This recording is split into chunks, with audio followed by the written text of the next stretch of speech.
So Sambit had asked, I'm not good in verbal. What should be a good approach for clearing that verbal cutoff? If I was in your place, I would focus on RC. RC is not hard, but you just have to take the pain of reading the RC. The RC is difficult to read, but the questions are easy.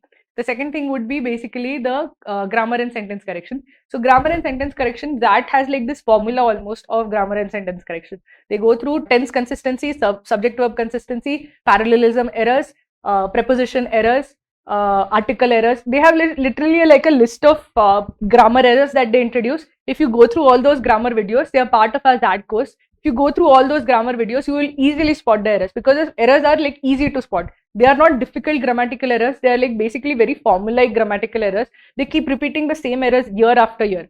To the extent that I remember, one of my students had mentioned that, ma'am, one of the sentences in that was like the exact sentence in the crash course where like the crash course had said that this is a preposition error, and the same question had come in the actual that course, this as such, because they keep making the same this. So if I was in your place, my verbal was not good, I'd take a look at all the grammar videos and I'd do well, I'd focus on RC, because then you would do enough with RC plus grammar to actually clear the cutoff as such.